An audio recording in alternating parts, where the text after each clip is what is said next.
తాను ఎంతమాత్రం వ్యక్తిగత దూషణలు చేయబోనని ఆ సభలో ప్రజలకిచ్చిన హామీని సాయంత్రం అయ్యేసరికి మారిపోయింది. నీచమైనటువంటి పద్ధతుల్లో తెలంగాణ రాష్ట్రాన్ని సాధించినటువంటి తెలంగాణ తొలి ముఖ్యమంత్రి కేసీఆర్ గారి పైన ఆయన వ్యక్తిగత దూషణలకు దిగిన విషయం మనందరూ కూడా చూసాం. అంటే రేవంత్ రెడ్డి గారి మాట తీరు ఏంటిది, మాట ఇస్తే నిలుపుకునే తీరు ఏంటిది అనేది నిన్న రెండు కూడా తేలిపోయినాయి. ఉదయం మాట ఇచ్చిండు, సాయంత్రానికల్లా మాట ఎత్తేసిండు. సరే, విషయానికి వస్తే ఇవాళ రాష్ట్ర ప్రభుత్వం మేము అప్పచెప్పేది లేనే లేదు, మేము ప్రాజెక్టులు చెప్పము అని రంకెలేస్తూ ఉన్నారు. అసలు ఈ సమస్య ఎందుకు వచ్చింది? ఇవాళ మీరు స్పష్టంగా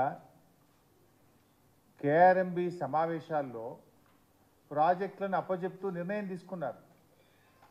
ఇవాళ నేను అన్ని ఆధారాలతో సహా మీ ముందుకు వచ్చాను. మీరు నిజంగా అప్పచెప్పకపోతే చర్చ ఎందుకు వస్తుంది? కేఆర్ఎంబి మీటింగ్లు 2 మీటింగ్లు అయినాయి.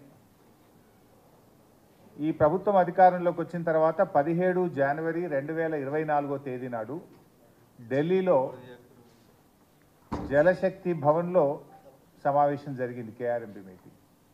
ఆ మీటింగ్ మినిట్స్ ఈరోజు నేను సొంతగా తయారు చేయలేదు, ఇది కేంద్ర ప్రభుత్వం విడుదల చేసిన మినిట్స్. ఇది కేంద్ర ప్రభుత్వం ఇచ్చిన మినిట్స్. ఆ మినిట్సే చదువుతూ ఉన్నాను. ఆ మినిట్స్లో ఎంత స్పష్టంగా చెప్పారంటే, both the states and KRMB will discuss and finalize the protocols for handing over the Nagarjuna Sagar Dam and Srisailam Dam and all 15 prioritized component outlets to KRMB and come out with a concrete action plan in this regard within 7 days.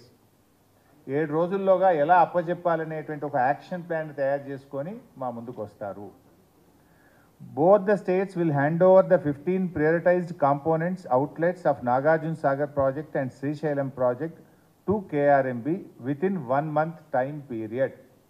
ఒక్క నెల రోజుల్లో